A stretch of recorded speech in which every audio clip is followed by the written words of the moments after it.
warahmatullahi wabarakatuh. Halo anak-anak, apa kabarnya hari ini? Ya, Alhamdulillah luar biasa, Allahu Akbar. Alhamdulillah ya. Pada kesempatan kali ini kita bisa bertemu lagi dalam mata pelajaran Pendidikan Agama Islam dan Budi Pekerti bersama Ibu Rani dalam keadaan sehat walafiat, dan semoga Allah selalu melindungi kita. Amin ya Allah ya Rabbal Alamin. Sebelum kita belajar, mari kita berdoa dulu ya. Bismillahirrahmanirrahim. Raditu billahi robba wa bil islami dina wa bi muhammadin nabiyya wa rasula. Rabbi zidni ilman warzuqni fahman. Ya, adapun tujuan pembelajaran kali ini, Ibu berharap setelah kalian mengikuti pembelajaran ini, kalian dapat menjelaskan sebab-sebab Nabi Muhammad SAW hijrah ke Madinah. Yang pertama itu. Terus yang kedua, kalian dapat menceritakan kisah peristiwa hijrah Nabi Muhammad SAW ke Madinah. Yang ketiga, membuat alur cerita kisah perjalanan hijrah melalui gambar dan keterangan yang sederhana. Yang keempat, menyimpulkan pelajaran di balik hijrah Nabi Muhammad SAW ke Madinah. Yang kelima, meneladani perjuangan Nabi Muhammad SAW dan para sahabatnya. Yang keenam, membiasakan sikap percaya diri, teguh pendirian, dan bertanggung jawab. Dan yang ketujuh, dapat meyakini kebenaran kisah hijrah Nabi Muhammad SAW ke Madinah. Nah, di sini Ibu menggambarkan sebuah peta konsep ya, agar kalian bisa memahaminya. Yang pertama, yaitu judulnya tentang kisah hijrah Nabi Muhammad SAW. Yang pertama kita bahas yaitu tentang sebab-sebab Nabi Muhammad SAW hijrah. Itu apa saja alasannya ya. Terus yang kedua, menceritakan tentang perjalanan hijrah Nabi Muhammad SAW ke Madinah. Lalu yang ketiga, hikmah yang bisa kita ambil dari hijrah Nabi Muhammad SAW. Ya, sebelumnya Ibu mau tanya dulu ya. Di sini siapa yang tahu apa itu hijrah? Apa sih artinya hijrah itu? Coba siapa yang tahu boleh tunjuk tangan. Iya. Pindah ya. Nah, itu. Hijrah secara bahasa boleh diartikan dengan memutuskan atau meninggalkan. Sedangkan menurut Kamus Besar Bahasa Indonesia, hijrah adalah perpindahan Nabi Muhammad SAW bersama sebagian pengikutnya dari Mekah ke Madinah untuk menyelamatkan diri dari tekanan kaum kafir Quraisy Mekah. Madinah adalah sebuah kota yang sebelumnya bernama Yasrib.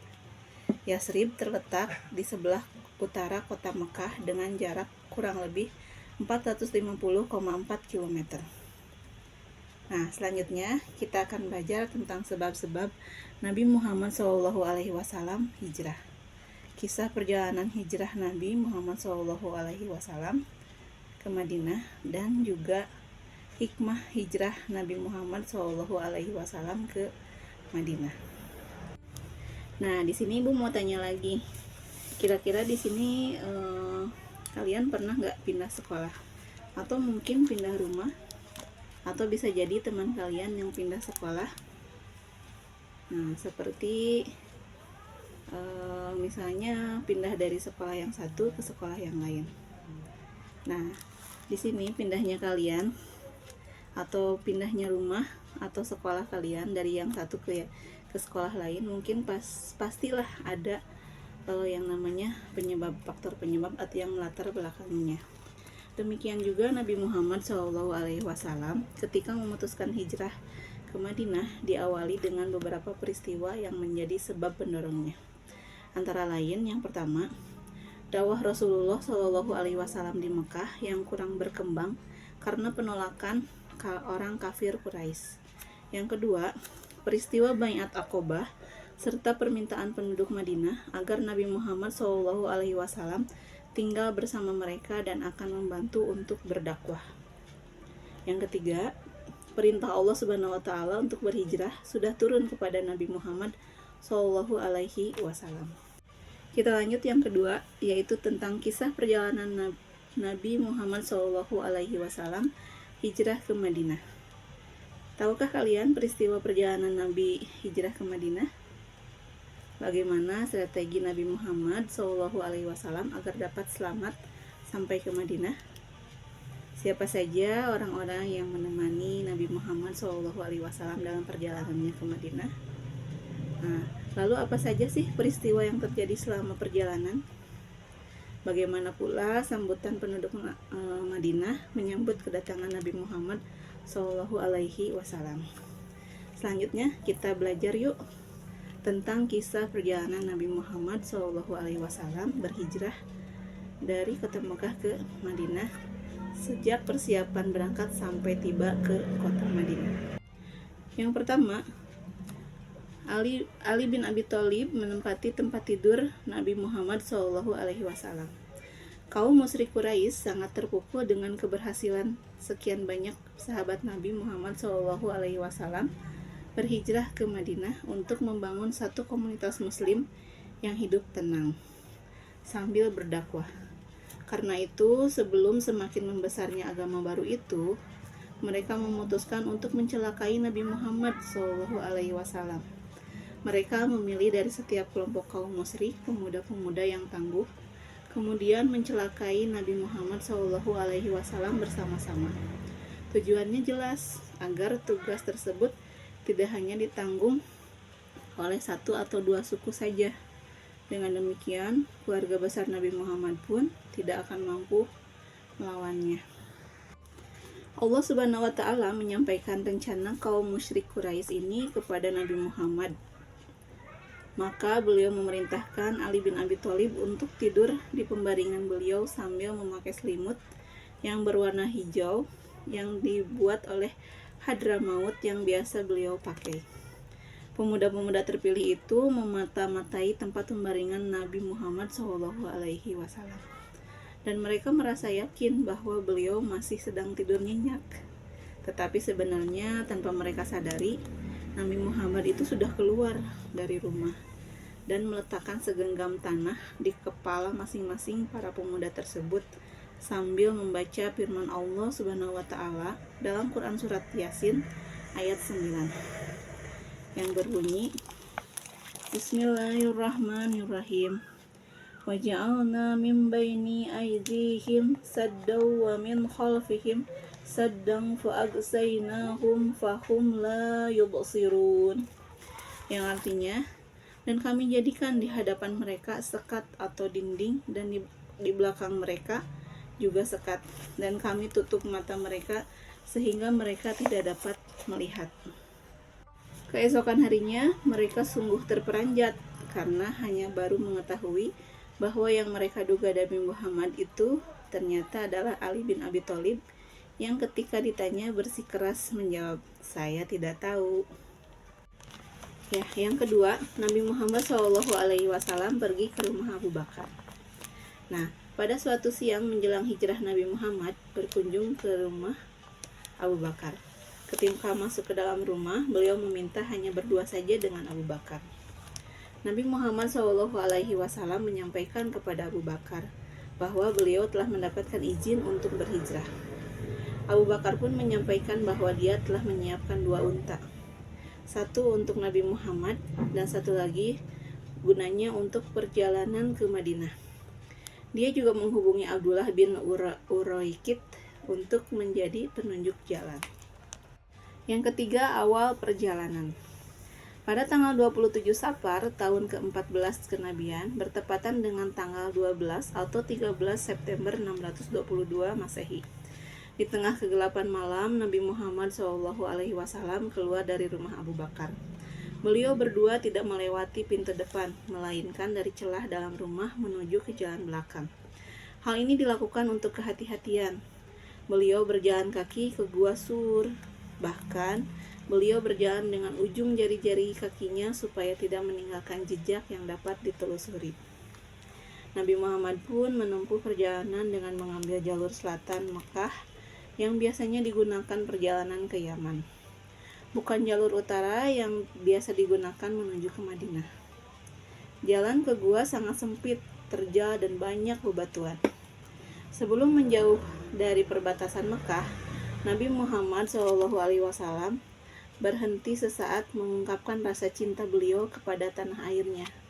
Beliau bersabda kepada kota Mekah seraya memandang ke Ka'bah,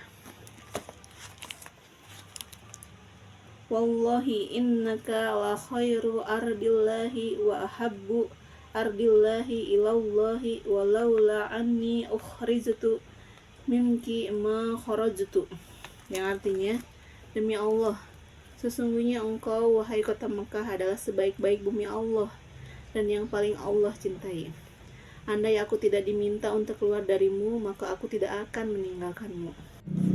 Lalu yang keempat, coba kalian perhatikan di sini ibu punya gambar ya, ada gambar batuan dan ada juga sebuah gua dan di atasnya ada tulisan Arab. Nah, ini adalah Gua Sur, tempat Nabi Muhammad SAW dan Abu Bakar bersembunyi ketika mereka hendak hijrah ke Madinah. Nah, sebelum memasuki gua, Abu Bakar masuk terlebih dahulu. Beliau memeriksa jangan sampai ada sesuatu yang membahayakan Nabi Muhammad SAW. Dan setelah segalanya aman, Abu Bakar mempersilahkan beliau masuk untuk beristirahat. 3 malam lamanya Nabi Muhammad bersama Abu Bakar menginap di dalam gua, yaitu malam Jumat, malam Sabtu, dan malam Ahad. Setiap malam datang berkunjung ke sana putra Abu Bakar yakni Abdullah untuk menyampaikan perkembangan yang terjadi di Mekah. Lalu kembali setiap subuh melakukan aktivitasnya di Mekah agar tidak dicurigai. Sedangkan Amir bin Fuhairah, bekas budak Abu Bakar, diberi tugas untuk mengembalakan kambing di sekitar gua untuk menghilangkan jejak Abdullah. Pada malam hari, dia memerah susu kambing gembalaannya untuk diminum oleh Nabi Muhammad SAW bersama Abu Bakar. Para tokoh kaum musyrik di Mekah sangat kecewa. Kemudian mereka memberi tugas kepada para pencari jejak untuk melakukan pencarian. Mereka dijanjikan hadiah yang sangat besar, yaitu 100 ekor unta bagi yang menemukan Nabi Muhammad dan Abu Bakar. Pemuda-pemuda Quraisy datang. Mereka mondar-mandir mencari ke seluruh arah. Di dekat Gua Sur itu mereka berjumpa dengan seorang penggembala dan ia berkata, "Mungkin saja mereka ada di dalam gua itu, tapi saya tidak melihat ada orang yang menuju ke sana." Waktu mendengar jawaban gembala itu, Abu Bakar berkeringat. Ia khawatir mereka akan menyerang ke dalam gua. Dia menahan napas, diam, dan hanya menyerahkan nasibnya hanya kepada Allah Subhanahu wa Ta'ala. Kemudian orang Quraisy itu naik ke gua itu dan selanjutnya ada yang turun lagi. "Kenapa kau tidak menjenguk ke dalam gua?" tanya teman-temannya. "Ada sarang laba-laba di tempat itu dan saya lihat juga ada 2 ekor burung dara hutan di dalam lubang gua itu. Jadi saya mengetahui tidak ada orang di dalam sana." Nabi Muhammad SAW semakin bersungguh-sungguh dalam doanya dan Abu Bakar semakin ketakutan. Ia mendekat ke arah Nabi Muhammad dan beliau berbisik di telinganya, "La tahzan, innallaha ma'ana." Yang artinya, janganlah kau bersedih, sesungguhnya Allah bersama kita. Kalau salah seorang menundukkan kepalanya ke arah gua, pastilah kita akan terlihat, kata Abu Bakar. Tetapi Nabi Muhammad menenangkannya sambil bersabda, "Bagaimana pendapatmu tentang 2 orang dan Allah lah yang ketiga?" Ya, 5 perjalanan ke Madinah. Setelah berlalu hari ketiga, tepatnya pada hari Senin tanggal 1 Rabiul Awal tahun pertama Hijrah, bertepatan dengan tanggal 16 September 622 Masehi, Nabi Muhammad SAW bersama Abu Bakar dijemput oleh Abdullah bin Uroikid guna mengantar mereka menuju Madinah sambil membawa kedua unta yang dititipkan sebelumnya oleh Abu Bakar. Sebelum menunggangi salah satu unta yang disiapkan Abu Bakar, Nabi Muhammad bersabda, "Aku tidak menunggangi unta yang bukan milikku." Abu Bakar berkata, "Ini hadiah untukmu." Nabi bersikeras menolak hadiah itu sambil menanyakan, "Berapa harga yang harus kubayar Abu Bakar untuk membelinya?" Karena desakan Nabi pun, Abu Bakar menyampaikan harganya dan setuju untuk dibayar oleh Nabi Muhammad. Ketika itu juga Asma putri Abu Bakar datang dengan bawaan bekal perjalanan. Namun waktu bekal itu akan digantung di unta. Dia tidak punya tali untuk mengikat. Lalu dia memotong ikat pinggangnya dengan cermat. Satu potong untuk mengikat bekal dan satu digunakan untuk mengikat pinggangnya. Dengan peristiwa ini Asma diberi gelar Zat'an Nitaqoin atau pengguna dua ikat pinggang. Dengan petunjuk dan perlindungan Allah Subhanahu wa taala, mereka berangkat menuju Madinah melewati pantai Laut Merah. Mengambil rute yang berbeda dengan yang biasa ditempuh oleh kafilah-kafilah yang menuju ke Madinah. Dalam perjalanan ini mereka mengendarai unta-unta. Abu Bakar berboncengan dengan Amir bin Fuhairah. Dalam perjalanan mereka berjumpa dengan beberapa orang, antara lain Surokah. Dia awalnya berniat buruk terhadap Nabi Muhammad, tetapi pada akhirnya justru dia melindungi beliau. Rombongan Nabi Muhammad terus dalam kehati-hatian ketika bertemu dengan orang. Apabila Abu Bakar ditanya tentang identitas Nabi, ia menjawab, "Dia yang menunjuki aku jalan." Maksud Abu Bakar yang menunjukkan jalan keselamatan dunia akhirat. Sedang penanyanya memahami sebagai petunjuk jalan ke Madinah. Yang keenam, Yasrib menjadi Madinah. Pada tanggal 8 Rabiul Awal 1 Hijriah atau bertepatan dengan tanggal 6 September 622 Masehi, rombongan tiba di Kuba. Nabi Muhammad SAW dan Abu Bakar disambut dengan sangat hangat. Apalagi setiap hari setelah salat subuh sampai zuhur, mereka berhari-hari menantikan kedatangan Nabi Muhammad. Penduduk Madinah yang mendengar tibanya Nabi Muhammad di Kuba juga berdatangan menyambut beliau. Nabi Muhammad di Kuba tinggal selama 4 hari, yaitu hari Senin, Selasa, Rabu, dan Kamis. Di tempat itu beliau membangun Masjid Kuba. Hari Jumat beliau bersama Abu Bakar berangkat menuju Madinah diantar oleh keluarga beliau dari Bani Nazar. Sebelum sampai ke Madinah, waktu sholat Jumat telah tiba. Maka beliau sholat di perkampungan Bani Salim bin Auf bersama rombongan yang berjumlah sekitar 100 orang.